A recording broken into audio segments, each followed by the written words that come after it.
Beth Novak, and we have started the live stream. So for those of you joining us here via Zoom or who are joining us via YouTube, we're going to just give it another minute or two for people to come in. We're expecting lots of guests today to join us for our discussion with Dr. Rosalind Fuller, and we're really happy that you can be here.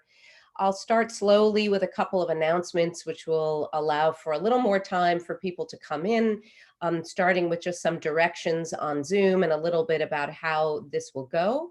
I will start by having the privilege of interviewing Dr. Fuller and monopolize the role of asking the questions to begin with. But please, please, please, as she speaks, do type your questions in the box labeled Q&A at the bottom. You'll notice there's both a chat and a Q&A. Chat is for you to have a conversation with one another, to share your reflections and observations. The Q&A is for questions to her. I will use that just to try to create an order for the questions. And then about halfway through, I'll be calling on people to ask the questions that you've posted in the chat. So we try to make this interactive and conversational, and we'll ask you to unmute yourself when it's time to ask your question. But in order for us to know that you want to ask a question, please type it in the Q&A and tell us a little bit about the subject. Also, you'll see at the bottom, there is a button labeled closed caption. Obviously, you can click on that to receive captions at the bottom of your screen that will allow you to follow along as Rosalind is speaking, also in writing to the discussion. If you need any help or have any technical questions during the event, you will see that there is a person labeled host and co-host. I think if you just write in the chat and send something to the host as follows, help me, we should be able to answer your questions as you go along, but I trust people won't have any technical issues, but do feel free to email us or write in the chat if you need anything from a technical perspective. Okay, without further ado, Rosalind, if you're good to get started, I'm going to dive right in and welcome everybody to this series hosted by the Institute for Public Knowledge and the Governance Lab at NYU on the future of democracy. Thank you to those of you who've been with us before in these conversations, and welcome to those of you who are new. What you've heard from me before, if you've been here, is that we use these conversations very much to talk about not simply what's wrong with democracy, but what we can do to fix it. These are very hopeful, optimistic conversations about the solutions to the problems that we face. And we look forward to brainstorming with you and with our speaker that will allow us to have a robust conversation. So we are, let me say that the Institute for Public Knowledge does many different events, not just this one on the future of democracy, but a whole host of events. And you can find more of them at ipk.nyu.edu, ipk.nyu.edu. We'll put that in the chat as well. And you can also sign up now for the event we're doing on June 2nd with Holly Rusin-Gilman on civic power in the era of coronavirus, civic power in a pandemic. But today we're here with Rosalind Fuller, a Canadian-based scholar sitting in Ireland today. Rosalind, as you know, since you're joining us, is a leading expert on applying the original principles of Athenian democracy to 21st century states and organizations. She is the author of a number of books. Previously, some of you may know, she is the author of this volume, and which I commend to all of you. I'll hold up my live copy, doesn't work so well with the slide there. Beasts and Gods, How Democracy Changed Its Meaning and Lost Its Purpose, which has been praised as a timely and provocative book behind the cliches of Western politics by the Irish Times, and called The Inside Story of the Slow Death of Democracy by Nick Davies at The Guardian.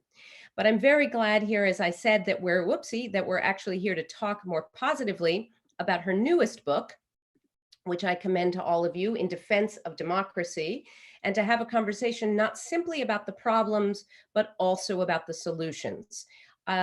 Usually when we do these events, not only do we serve wine and cheese and other nibblies, but we also sell books.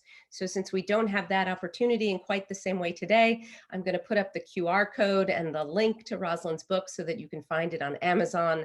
I'll show this again at the end so that people can hopefully take home a copy or have a copy arrive at home to keep them busy in the pandemic after they've heard you speak about it today. This is a gorgeously written book, Rosalind. It is trenchant, and above all, especially for a book about democratic theory, I must tell you, it is also hilarious. You pull no punches in this book, and in your critiques and your willingness to take down otherwise traditional icons of democracy. It's replete with historical anecdotes and illustrations from the ancient world and contemporary stories and illustrations from the likes of Twitter. So it is really a wonderful read, and I commend it to everybody, but we look forward to hearing from you about the work today. So it is very popular to argue, as you know, that democracy is broken, and it's always the basis for the conversations that we have here. And there are those whom you refer to as the anti-democrats. And there are those who say that the problem is not the system that we're facing, but it's the people. People is, and your book is very much a response to those people who say that citizens are too stupid to participate in democracy, they're too lazy, they're too ignorant, they're too disinterested, they don't have the time, and they don't have the ability. So I'd love to start, before we get into the positive story, I do want to start with this negative story and really understand from you, who are these anti-democrats? And if you could give us some of the most egregious examples of them and of this anti-democratic argument, who's propounding it, who are these people, and why is this position so popular? Okay, well, I would say that the two most popular prongs in disseminating this sort of theory are academics and journalists, with some politicians coming in on a kind of third prong. So first of all, we have one group which is kind of a libertarian group of theorists. Jason Brennan would belong to that group of people. Brian Kaplan would belong to that group of people. Ilya Summon would belong to that group of people, and I go into that in my book. And then we have another group that's kind of more, I would call maybe center Democrats or establishment Democrats, who are also very much onto this wave that people are too stupid for democracy, as exhibited by the fact that they voted for Brexit, for example, and of course that they voted for Trump. Those are really their two favorite arguments there that they keep coming back to.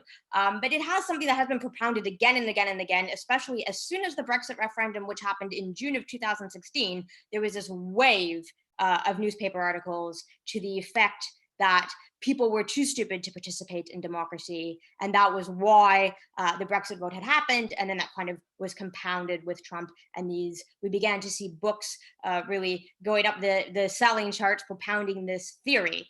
But it's really coming from above, I would say, rather than below. Probably the most egregious example is probably Jason Brennan. And I give him credit for that. He's a philosopher, I think, at Georgetown University. And he, unlike most other people, comes right out and says there should be a test for people to be allowed to vote. So there should be a voter knowledge test. And that test should be largely based, you would score well on that test if you would agree with Jason Brennan's libertarian views on the economy. So there's kind of not really a great mystery there as to how that works, but he comes right out and says that most other people kind of nibble around the edges a little bit more, but come to the same thing. So it's interesting, though, I mean, I think a lot of us, though, when you mentioned Trump, are sort of, especially after the election of 2016, are left wondering, and Ezra Klein talks, for example, about the extraordinary levels of polarization in American politics that we observe all around us. Voting patterns are highly correlated with religion, race, ethnicity, gender, neighborhood. People vote the way that they vote. He basically told us in his recent book that each party has its own worldview, its own ideologically consistent worldview, and people follow that worldview essentially. And he describes the way in which really our social and partisan selves, as he says, have all but merged. You write yourself that this extreme partisanship of most advanced democracies is not an anomaly, but the natural end state. And I'm wondering, is this view of party above all else not evidence that people are in fact uninformed, sheepish, sheep-like voter, willing to vote against self-interest, as the argument is often made. They're just following the party, essentially. So I'm just wondering if you can link it back a little bit or say a little bit more about, you've mentioned Brexit, but contemporary politics. Doesn't this really bear out this argument? Okay. Well, polarization is definitely the watchword of the last few years. Although you have to differentiate, I think, between elite polarization, so kind of a polarization of party activists, which has definitely happened. Party activists are a lot more polarized than they were in the past, and you have a lot of people now in parties who see themselves primarily as activists, even as single issue activists on a particular question, rather than kind of big tent administrators where they're trying to pull in people from a different area or trying to appeal to a broad base of people who usually tend to, then towards the center. So we definitely see that polarization among elites, among newspapers. So, for example, if I write something for a newspaper or a journal now, often they will try to like take out parts of what I'm writing to make it more consonant with their view. So because of that, even if my views are a little bit less coherent, let's just say in that sense, are a little bit more mixed, they'll try to take out those bits and just publish the parts that I guess go along with their particular editorial line or what they think should be written. And that makes everybody sound a bit more polarized. So I imagine that this is also happening to other people. And you're writing something, you think, well, it's still important that my message gets out, but it's getting out in a way that's not quite what you would have written, and what you would have written may have been a bit more nuanced and not fitting as neatly into those categories. So I think we're seeing a kind of elite driven polarization, which is exactly what happens in electoral systems towards the end of the electoral system. If you look at studies of people's preferences, you often see that those haven't changed that much. There's actually a really good book, or a couple of books that you probably are aware of, by Morris Fiorina, about the culture wars and the myth of polarization in America. But not just him, but many other people, of course, study these huge studies of voter opinions. And they've noticed that even on really hot button issues like abortion, for example, people's voters' opinions haven't changed that much since like the 1970s. And they're also not that different. The parties are further apart than their voters are. And unfortunately, in an electoral democracy, if you put your name down, like for Republican, then you're technically signing up to everything. Same with the Democrats. We don't have a way of measuring well what voters really think most of the time. So I want to just push you a little bit more on this. I'm eager to get to you, the positive arguments and the positive prescriptions, but I want to stay a little bit longer with our libertarian anti-democrats, as you call them. And given where we are, nominally in a university, or at least virtually, a lot of these anti-democrats, you've mentioned them, they are philosophers, they are law professors, they are academics. And you frankly have a lot of examples in here of very badly behaved academics. And in fact, a lot of very badly behaved law professors. And I see the former dean of and president of NYU Law School and NYU is here joining us, and a number of, I see a professor of philosophy who's here. So I'll be interested in their reactions in the Q&A or in the chat. But you mentioned Brennan and Achens and Bartels and Soman and Kaplan, and Yasha Monk gets taken down for abominable behavior on Twitter. What are we to make, and what do you make of this really strongly anti-democratic stance in the academy? Is this the norm, or is this the anomaly? Right. Okay. Well, I actually agree with Yasha Monk on quite a lot of things, and I enjoy his writing sometimes. So I didn't mean to say that his behavior was abominable. It was just the example I gave in my book was kind of an example of the way people complain about behavior on Twitter and then sometimes engage in pretty similar behavior themselves without really realizing it. But come back to Brennan, let's say. Come back Okay. to All right. Brennan or Kaplan, and there's the strain of libertarian law professor who come across really as very petulant children, frankly, in the way you portray them. That is to some extent true. I think that in some sectors of academia, anyway, not everyone, of course, but in some sectors, there has become this idea that if you're an expert, or if you have a degree, or if you have a quite prominent position, then all you have to do is kind of hit people over the head with that and say that I'm an expert and I know better, and you just need to blindly follow that I know what is best.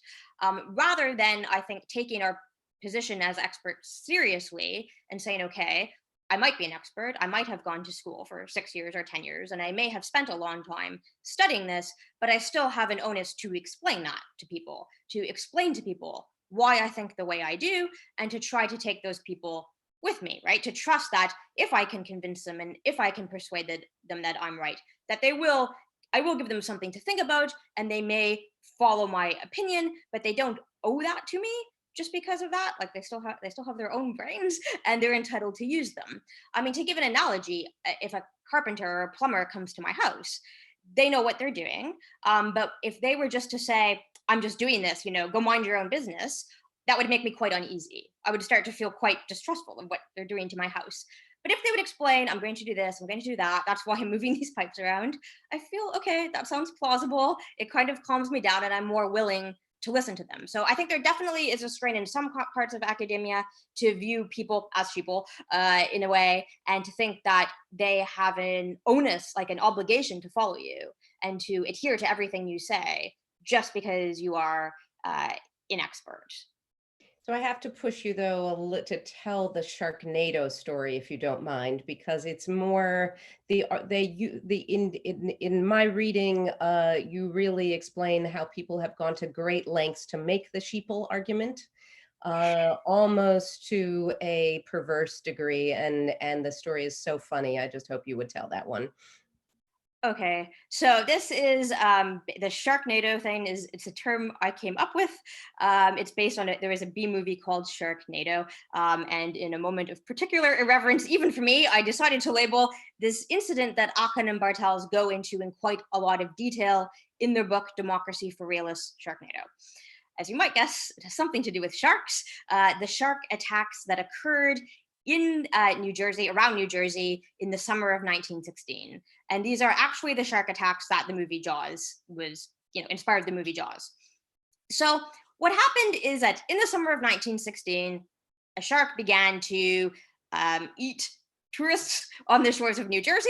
This obviously had a quite startling effect on tourism in New Jersey, and a lot of businesses were having very major problems booking their hotels, right? Tourism basically collapsed for the duration of this shark incident. And shortly after that, this was in the run-up, this was about 4 months prior to the 1916 presidential election. And Aachen and Bartels hypothesized that it was because of these shark attacks that voters in New Jersey, in these affected areas of New Jersey, switched their votes from President Woodrow Wilson. So they voted for him in 1912, and when he was running in 1916, they voted for him in lesser numbers because, according to them, they personally blamed Woodrow Wilson for these shark attacks. And this means that people are irrational. They change their vote because of all kinds of irrational reasons. They blame politicians for things they shouldn't blame them for which no politician could be responsible. And then they went on to say quite, more and more outrageous things, in my opinion. They go on to say that voters behave like Egyptians expecting the pharaoh to make the Nile flood. They say that people get bad tax policies and foreign wars because they can't differentiate the effects of a shark attack from a tax policy. These are quite over the top statements. And not only did they make these statements, other people joined in and actually made their statements even more outrageous. So I thought, okay, let's dial this back a little bit and investigate what happened in New Jersey. Did people really switch their votes because of a shark attack? Did people personally blame Woodrow Wilson for the shark attack and switch their votes? I thought, fine, I look into this. So what I found out actually just really, in my view, torpedoed this argument in ways that I really think other people should have noticed. One is that in 1912, when Wilson polled better in New Jersey, and of course he was a Democrat, the Republican Party was split because Theodore Roosevelt actually mounted probably one of the most successful third-party campaigns in all of American history, and split the Republican vote. A lot of people voted for him. And this was actually quite an unusual result for New Jersey because New Jersey almost always voted Republican. And it was actually only in this year 1912, the previous election, where the vote for the Democrat had been unusually high, likely, probably because the Republican Party was deeply split, and because Woodrow Wilson was from New Jersey. So he definitely got the favorite son effect, I would imagine. In addition to that, we have evidence that people's businesses were hurting because of the shark attack, and they may not have, but they may have blamed Woodrow Wilson for not helping them, especially since he was from that area. But that, if that is the case, then that is quite rational behavior. It may be selfish behavior. It may be, you know, putting yourself first to say, I really need some help because my business is about to go bankrupt and I think the government should give that help to me. But it's not completely irrational. It's actually, in an economic sense, very rational. So I think that's also a huge factor that's not considered. And in particular, because we know that people at the time wrote letters to the government requesting particularly that kind of help. So this is not me speculating that they may have. We know that at least some people did expect that to happen. And then furthermore, another study came out done by two more political scientists that I found that showed they basically investigated every shark attack that had ever happened in the history of the United States, and looked for how it could affect elections. And they found that it didn't affect elections at all. And the way they had kind of done the study, you know, I mean, I'm not going to say they did a really bad job, but at the same time, there were decisions that were made that may have led to this result cumulatively. For example, assumptions. So, for example, a lot of these voting districts at the time had huge levels of immigration. So they did exclude areas that had more than 25% immigration or a fluctuation of population, but not ones that had less than 25%. But 25% is still a lot, especially when you're dealing with relatively small numbers as they were. So likely those kind of things also led to really skewing the numbers, and the other political scientists could not replicate their findings. So I think all these things together are really point to the fact that this is a bit exaggerated, yet it was really repeated as kind of this golden chalice of the proof we finally found that people are completely irrational, and so irrational that they change their votes based on the weather, based on shark attacks. They blame politicians for the economy, which the politician is allegedly not responsible for, which just seems really implausible to me, and as if people are looking for something. And so glad when they found it that they're not questioning it. So let's fast forward. It's not surprising. It's not surprising given your position, and as you see the discussion in the chat, this the concern about the anti-democratic, anti-egalitarian argument, the elitist argument, whether it's Plato or Mill. We've seen versions of this. But you're also perhaps surprising, and what will surprise a lot of people is equally pessimistic about the what many people today are calling sortition.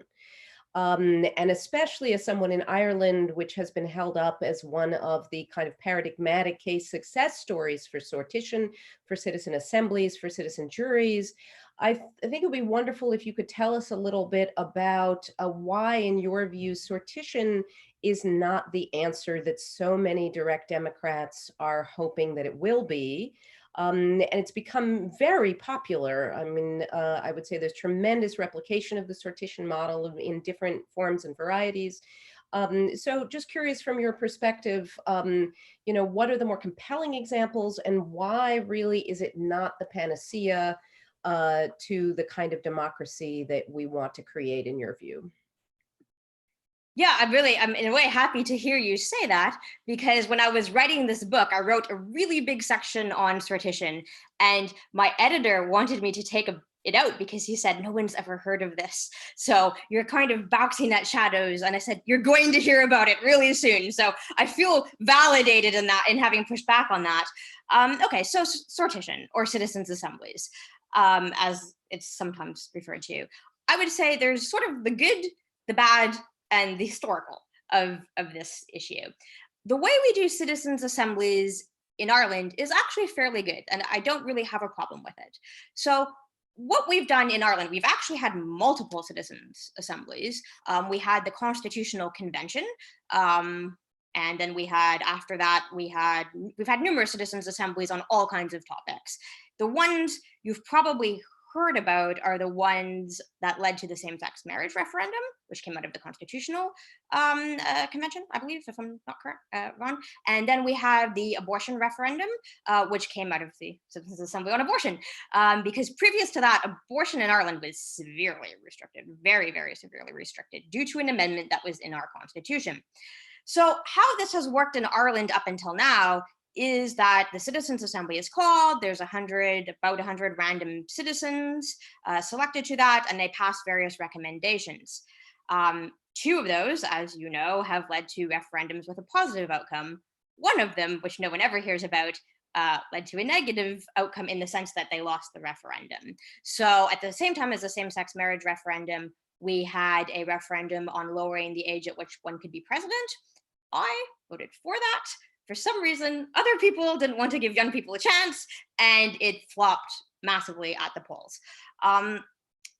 So what I like about this is that in our case, the Citizens Assembly is preparing resolutions, but everybody gets a vote on those in the end. You know, that doesn't have to be the case. It's just that in Ireland, we have quite a lot of referenda, and we have quite a few things that are regulated in our constitution, and we have times when we have to have a referendum, a national referendum. So I don't really have a problem with that, with the 100 people preparing those questions. And then there's a big campaign like usual, lots of canvassing, and I get a vote on the end, and so does everyone else. Fair enough.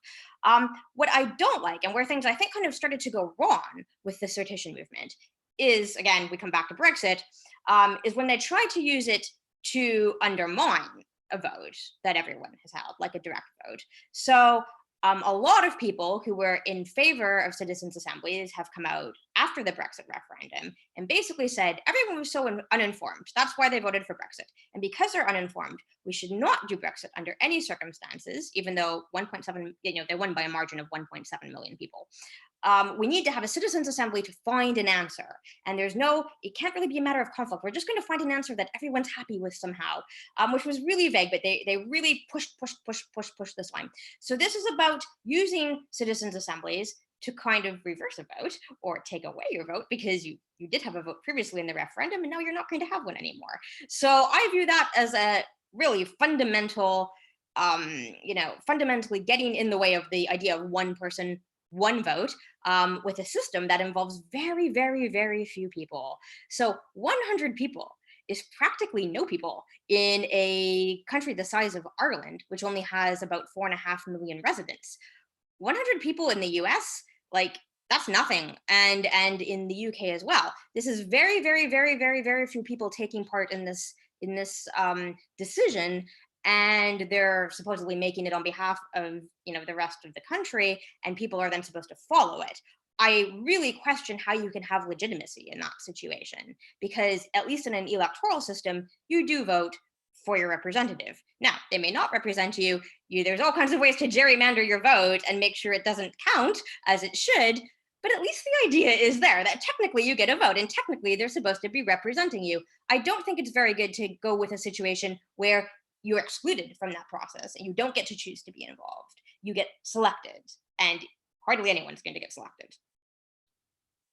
So Roslyn, I have such a long list of questions for you, but having seen who the participants are, every one of whom almost could be a speaker rather than an audience member, I want to get as quickly as possible to their questions. So perhaps I could skip over many things I had said we would discuss to let you get to your theory.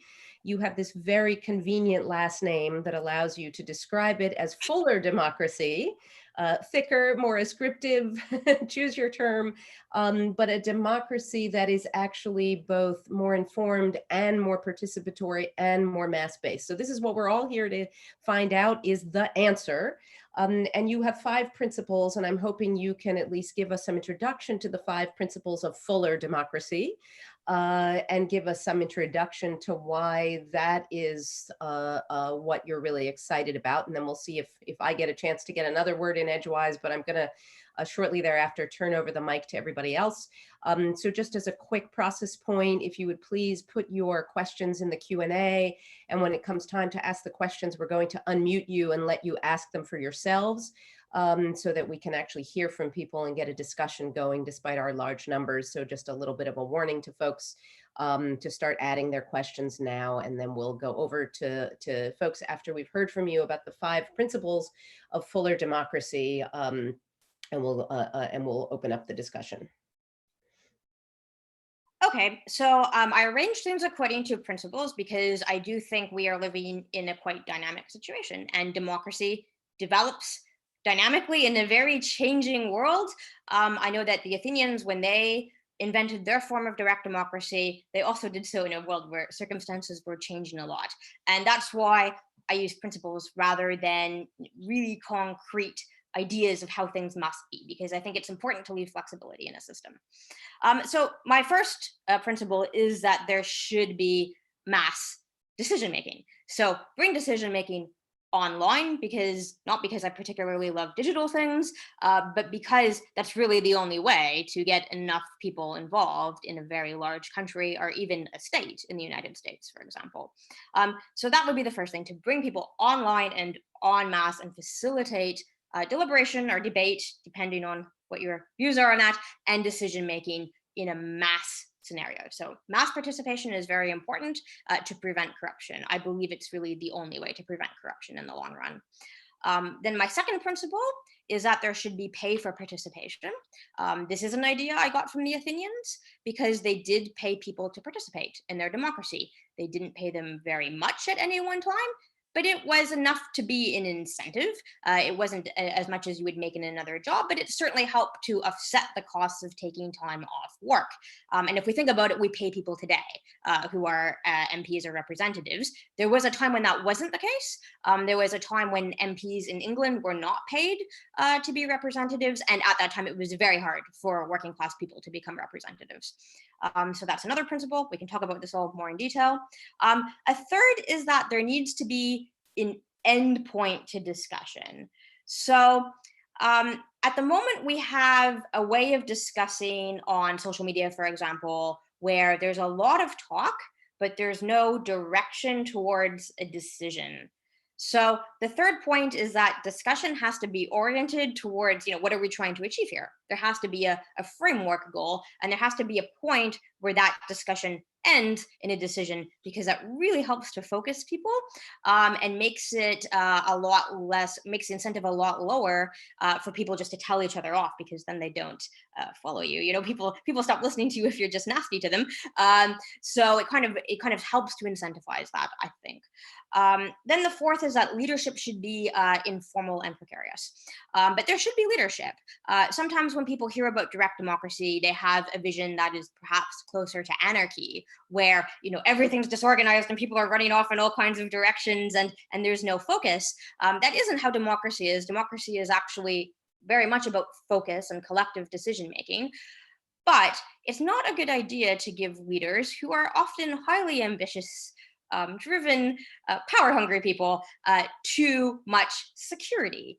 In an Athenian-style democracy, or democracy as I envision it, there would be leaders, but they would live more day to day, unable to have a privileged position where they can, for example, say, I'm in charge for the next 4 years, right? Where if you want to convince people, kind of like I was saying earlier with experts, you have to go out and convince them now. You have to get them on your side now. Tomorrow's a different day. If you make a mistake, you probably will have a very hard time getting people to listen to you next time. So I think that's very important. It really leads to a lot of immediate accountability, and it can be quite harsh. Democracy is quite harsh, really, when you get down to it. And the fifth is sortition in its proper place. So I think there are many uses for sortition in a democracy. I don't think it should be used to select very small amounts of people to make decisions on behalf of others.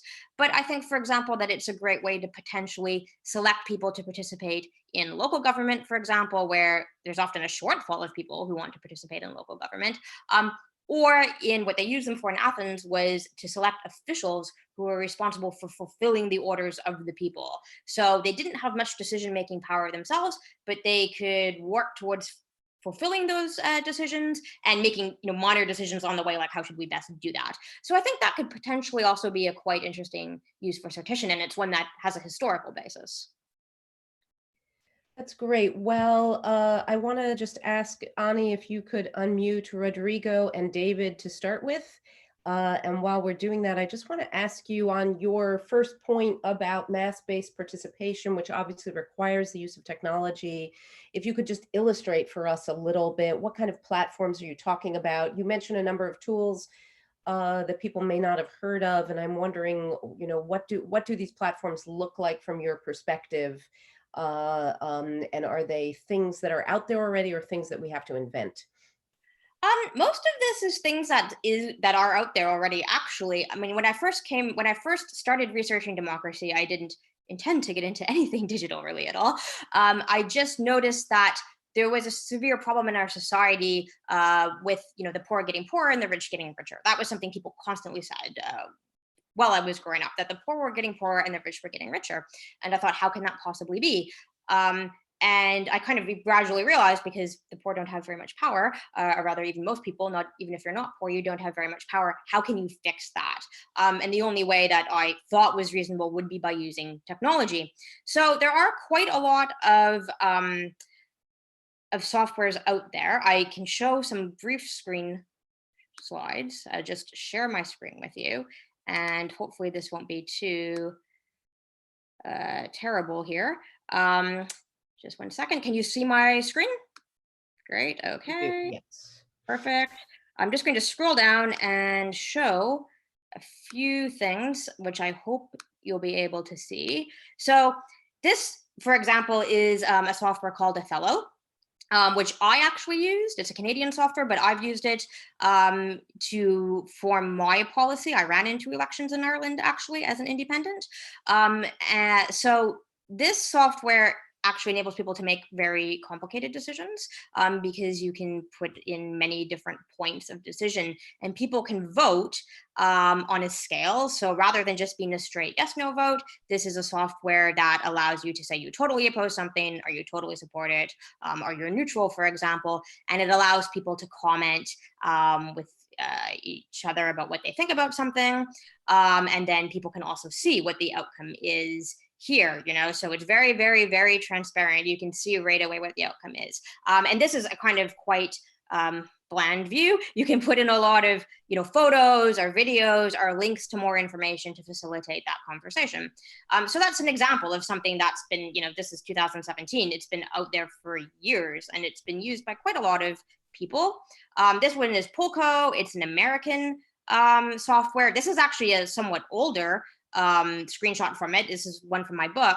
But you can vote for or against a proposal. So this particular proposal was that they wanted to name a building after President Obama, but that building had a jail in it, and some people thought that was inappropriate, and they should really find a nicer building to name after him. So this whole argument here was kind of about whether or not that was appropriate. But what's particular about this software is you can only comment in the category you vote for. So if you vote for, your comment goes in the for section here. If you vote against, it goes in the against section. And their logic is that prevents people from fighting together too much. I don't know if that's works really as I wanted to or not, but that's the idea behind it, if that's a good idea. This is participatory budgeting, online participatory budgeting from Paris, which they've used for, I think, about 5 years now. And Paris gives out about 100 million euros a year through this project. And again, it's very, very simple. You really just, people brainstorm the projects they want to see in the city that have to be in accordance with the budget. We do this in South Dublin as well. And you basically can just click on the ones you want and vote for it and put your money behind it. It's really, really, really simple to use. Like, a lot of these things have gotten really, really, really, really simple to use. If I envisioned something perfect, in my view perfect, it would probably be similar to what we're doing right now, where you'd have maybe a small group of people discussing, where you could split people perhaps into random small groups, and they could discuss for a few hours before voting with each other, and we could see at least 8 or 9 people visually at the same time, in addition to a bigger chat that's going on that you can tune into. So I think that for deliberation, perhaps it's best to have one big discussion, kind of like a mega discussion, and you can split people off into small groups where they can chat about that themselves or share information amongst themselves as well. So I'm going to stop the share now. But if anyone has any other questions, we can always bring it back. Great. Rodrigo, has your question been answered or would you like to ask it now? Let's start with you. Hello. I think it has been addressed partially. Oh, kindly Thanks. just tell us where you are in the world. I'm in Mexico City in a place that has a rooster nearby, so there is a little bit of noise. I'm sorry. Um, can you hear me? We Well, do. my question is, could you define democracy? The meaning of democracy has changed. And I think that it's a problem very related with a definition or with expectations. For example, in the Federalist, it had a negative connotation. That's why we have an electoral college. We needed something to filter the public opinion that was swattable and easily movable. What are we searching and why are we searching that when we are asked for democracy? Okay, so if I understood your question correctly, it's what are we trying to achieve with democracy, in a way. Is that correct? Yes. Okay. So when I started when as I say when I started looking at democracy, to me it's about our it really is democracy means people power. I mean, that's the original meaning of the word. So to me, the question for what are we trying to achieve in a democracy is, do the people have power? Do the people have political power? People in the sense usually means like the collective people, so of a nation or a state or whatever other unit you want to use. A lot of people try to measure democracy in the sense of, does it deliver what I want? Which I think is not a very good way to define it, because I feel that democracy is about exactly figuring out what everybody wants and what is right. I mean, that's what's under contestation. If it wasn't contested, we would be living in a monarchy or a theocracy or something like that. If we believed that there was a higher authority that could and should tell us how to behave and how all people in that area should behave, then that's what we would be living under. Those would actually be better forms of government to achieve that goal if we had those beliefs. Because we don't have those beliefs, because we believe that maybe there's an objective truth, but you and I don't know it because we're just humans, we're not gods, that we have to have that contestation with each other. And if we believe that every person is equal in that sense, then I think that the only really way we can measure it is, do those people have the power, or does some smaller group of people, for example, actually have the power in the society? So that's how I would define democracy. David, thanks to you, Rosalind is here. You were kind enough to introduce us, so you get the next question. I'm not sure my internet connection is up to this, but your comment suggested that it's the opposite. The argument is that the Greeks became democratic because they were all similarly situated as small farmers. Don't we have to solve the inequality problem first? Good question. Yeah, If it wasn't clear, it's also typed in the Q&A if you need to see it again. Yeah, okay. It was basically, do we have to solve the economic equality problems before we can solve the problems of democracy? Historically, the Greeks were people who kind of more or less owned their own businesses, if you want to see it that way, and therefore they were on a somewhat equal footing economically. This is something I've really thought about a lot. It's actually part of the reason why we called our organization the Solonian Democracy Institute, because Solon was a Greek leader at the very beginning of the democracy. So he didn't live at the high point of democracy. He lived at what is regarded as the very beginning of the reforms that led to democracy in Athens. He probably didn't intend to make it a democracy at all. But what he did, that people later decided was very influential for the democracy, was to create a situation of more economic equality by a measure which is called the shaking off of burdens. And what it was a huge debt release for the people of Athens. So in Athens, the economic reform, the big economic reform, preceded the big political reform. And I often ask myself if that's not how it would be today. I don't know. I think it's a real chicken and egg scenario. I think if people got a bit more political power, maybe they would then make some economic changes that would in turn lead to getting more political power back to the collective, perhaps more economic changes. I would hope it would go that way. But as I say, I'm really not sure, and it's a very good question. I don't think anyone really knows for sure. Let's go over to, so David is in DC and Jose Marti in Barcelona. Hi, I have two questions. I will be very quick. So the first one is a clarificatory question regarding your principle 3, I think, when you said that democratic deliberation should be oriented to decision making. This is an argument that many people have been saying for a number of years. And, I used to believe that was like essential. But the thing is, the more I think about it, the more I'm convinced that it's also important to have some kind of public informal debate in the public sphere, even when it's not strictly speaking decision-making oriented, because that's the only way actually of informing and enriching people's views and people's judgments that might finally contribute to the quality of democracy. That's the first one. And the second, very quickly, what kind of role there is, if any, in your 5 principles for transnational democracy or global democracy or democracy at an international level? Thank you. Okay. Yeah. Okay. Well, first of all, I absolutely agree with you. And I think that when we talk about like the formal mechanisms of democracy, where I'd say, okay, this is the part where we have our kind of final discussion and then make a decision, doesn't mean people cannot have conversations preceding that. In fact, I really think they should have a lot of conversations preceding that. And I'm sure that people will. If anything, I think perhaps of something like Twitter or Facebook or other social media kind of being similar to the Agora in a way, where people just kind of wildly discuss things in a very informal atmosphere. And then, however, I do think there should be a shift to a more formal atmosphere shortly before a decision is made. So I don't think that formal debate should go on for 7 years before there's a decision. I think that should be very focused, but I do think that people can and should continue to debate in an informal atmosphere as much as they want, and the more the better, actually, in fact. So that was your first question. About global democracy. Yeah, well, I started off about thinking about international democracy, and then I kind of got closer and closer to the issue, as it were, and kind of came down to smaller and smaller and smaller units of participation. I think, for me, I feel like the problems are so difficult that I would be happy just to improve democracy on a national level, which I think would have a good impact on the international level, because of course we all send representatives to the international level to debate and to negotiate on our behalf.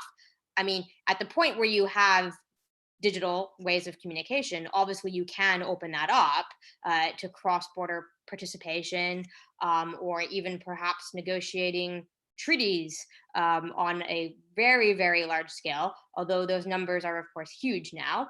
I do think that despite the improvements in translation software at this particular moment in time, it's quite possible that language would still be a barrier to that in some cases, in the cases where you're talking countries where people don't share a language. So that outstrips my ambitions for the moment. Great. I think we go over now to John Brown, who I assume is the John Brown in New York, but we'll find out. No, this is the John Brown in Cobourg, Ontario, Canada. Oh, hello, John Brown from Cobourg, Ontario. So I'm just going to throw this out. Rosalind, you've probably in your research on democracy have read Rousseau's social contract. And I'm wondering how your 5 principles, if at all, relate to the general will. And in there, he does talk about the need to avoid extremes. So he's talking about an even equality, which Machiavelli introduced as well in the discourses on Livy. Have you thought about that connection? Yes, it's been quite a while since I read Rousseau, but I would say that yes, I mean, pretty much everyone who thinks about democracy for a long time, myself included, comes back to this idea that democracy does best when there's a broad middle class, when people's interests broadly coincide. And I believe it was Rousseau who also said that in a democracy, everyone should have to work. Like, no one should be so poor that they can't earn their living, and no one should be so rich that they don't have to, because this does create a certain convergence of actual interests. Like, you don't have to pretend to have the same interests with other people, you actually do. And when those are the larger numbers, they tend to override the fewer numbers of, let's just say, oligarchs or the extremely wealthy. So yeah, I don't know. I've thought about this a lot. I'd say Rousseau is probably the philosopher or practical philosopher that most comes close to my own views on a lot of things. So I definitely see some similarity there. And I mean, Aristotle would have said the same thing. Pretty much everyone comes around to that conclusion sooner or later, I think. Yeah, I'll just close on the point that he makes is a correction of Locke and Hobbes. Hobbes understands desire as that it just is unlimited. And then Locke corrects that and brings it back to a bit of, introduces moderation, but he still talks about the joyless pursuit of joy. And then Rousseau tries to fix that. And I can't pretend I understand how he fixed it, but it's to bring this sense of community back in. And he does talk about nations still being in a state of nature and exercising their self-preservation within a state of nature context. Yes, it is interesting. And I do think electoral systems tend to lead to inequality, I believe. And also that the more unequal a society is. So right now we have this extreme wealth disparity where it's probably even greater than in Roman imperial times. Probably at no other time on earth has the distribution of wealth been so far apart, have the richest been so much richer than the poorest. And that means when you start to get something like that, you can never have enough money because there's always someone out there with more money than you, someone who can take things away from you, someone who's driving the prices up. So what you start to see, I believe, in those situations is people getting really hyper competitive for what's left because everyone's trying to scramble and claw their way up that ladder. And if there were a more egalitarian situation, if there were more egalitarian laws, for example, around inheritance, I think is a really big one, or perhaps around income in relation to how you pay other people in your business. There's all kinds of things you could do that would be pretty coherent with a capitalist ideology if you could just flatten that curve, if you want to use that in a very different context. You would see people feeling less pressure to be that competitive. Yeah, very good. So let's go over to David Karger in Cambridge, Massachusetts, I assume. Yes, thanks very much. And hi, Beth. Dr. Fuller, you've spoken, your principles seem to suggest mechanisms that are going to have all of us very, very heavily involved in participation and voting and debate and so on and so forth, which is something that I'd rather not be. I have strong opinions, but I also have a lot of other things that I'd like to do. And I would much rather delegate my participation to someone who has time to investigate and debate most of the issues, but who also reflects my own perspectives and wishes. So I'm wondering whether some kind of voluntary representative democracy can still fulfill your principles or whether it has to really be direct. I'll just add, David, that of course Congress just approved the concept of proxy voting on Friday. So I'll be interested in the answer to this question.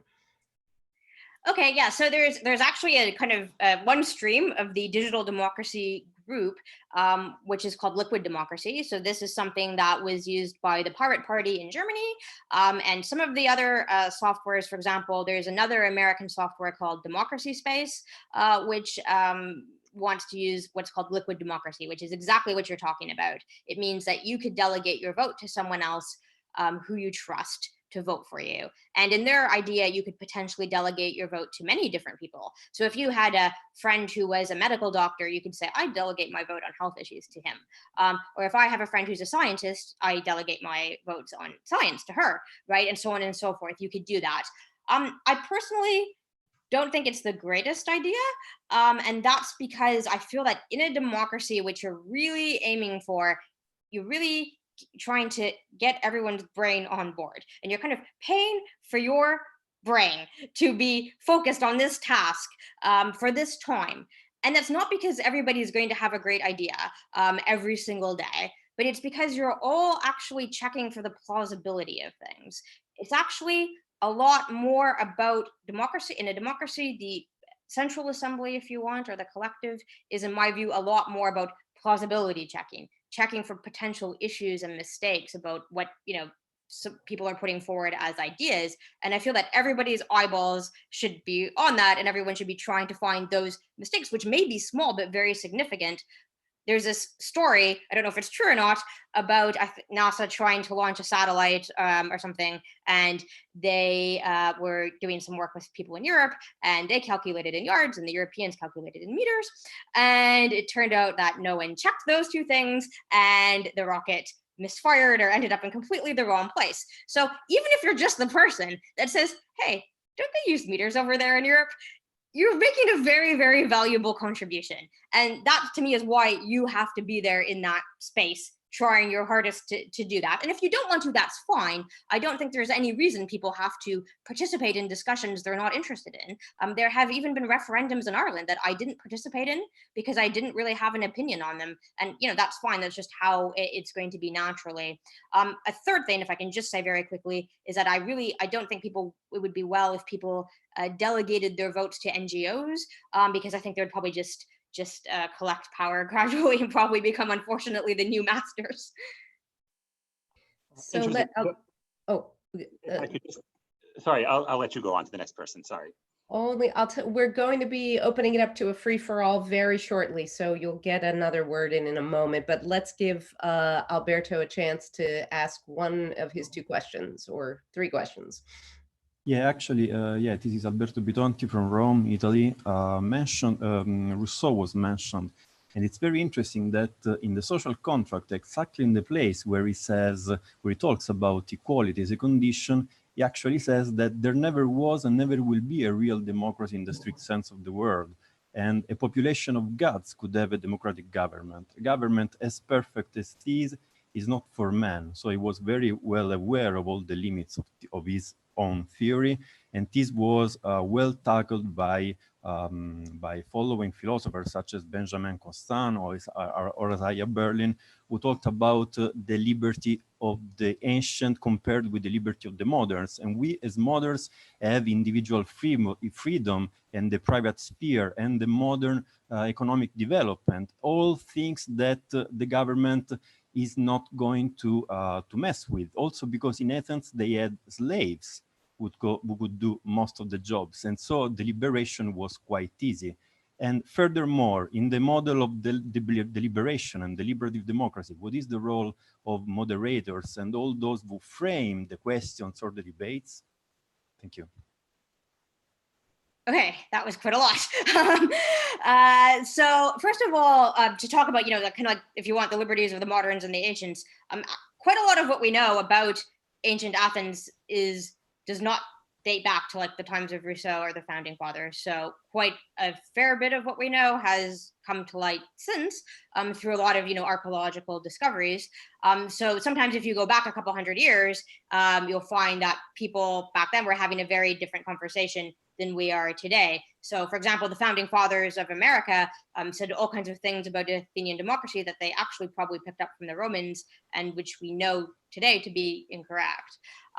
So one thing is that like people in Athens did have like a lot of liberty, actually.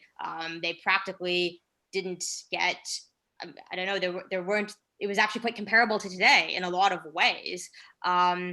Yes, there could be a decision of the assembly that could infringe your rights, but there could be a decision of a representative body today that would also infringe your rights. So it wasn't really that different in that sense. Now, of course, obviously for citizens. Pretty much everyone in the ancient world, like I don't know of a society around Athens or around that part of the world that didn't have slaves. I don't know of a society at that time that was like, yeah, women should participate equally with men. I mean, there are some stories. I mean, there's this legend of the Amazons in Greek, in Greek storytelling, I suppose, which is this legend of a society run by women. There's some kind of stories of these kinds, but there's not really like a society where people say this is wrong and this is morally wrong. For example, this is morally wrong to hold slaves. There are just societies that somewhat differentiate in how they treat them because they took slaves in combat or they bought them from other people. But the idea was that you usually became a slave by being vanquished or by literally forcibly abducted by someone. So the Athenians, I mean, I'm not saying it was great that they had slaves, but they were probably nicer. Like, we know they were probably nicer to their slaves than most people, because other people complained about it. Other people thought the Athenians were too nice to their slaves, and that they were a bit too lenient, and they kind of inched their way towards what you would probably say would be more liberal ways of viewing the world. Although the key is inched. They lived in a very different time, surrounded by very, very different people in very, very different circumstances. So you have, like, we have speeches of them saying, you know, maybe it's not right for us to hold colonies, for example. But this is like such a big decision. I mean, everybody holds colonies, everybody conquers what they can conquer, because the strong survive and the weak perish, or are made slaves in the event that they don't perish. But those are the laws of life as far as they're concerned. So it is a very different mindset in that sense, but I don't see what that has to do with democracy today. I mean, in the US, people also held slaves and women were not allowed to vote at the beginning of representative democracy, but that actually hasn't stopped us enabling women to vote. Today, it hasn't stopped us being able to abolish slavery. You know, the voting system continues, more people are enfranchised into that voting system, but the system can remain essentially unchanged despite that. So that's kind of what I would say. I don't see those things as really connected from a process point of view. It's more like a cultural issue. So quick process point here, apropos of process. What we do now is first to thank you very, very much for this lively discussion, and thank you to everybody who's been participating. We don't go away, though. What we do now is attempt in virtual space to replicate the wine and cheese part of the evening, where we unmute everybody's mic and allow those who want to leave. Allow those who want to stay to continue to stay for discussion. Rosalind, take a look in the Q&A. There are a lot more questions that people have for you. I'm gonna, and I wanna just let everybody know, for those people who do decide to leave right now, on June 2nd, we have Holly Rusin-Gilman coming back to speak to us about her book, Civic Power. So we'll be talking about civic power in the age of a pandemic, ipk.nyu.edu. But we'll give Rosalind a chance to catch up a little bit on some of the questions and the discussion, unmute people who want to stay and just have a more informal chat and try to get to some of the questions.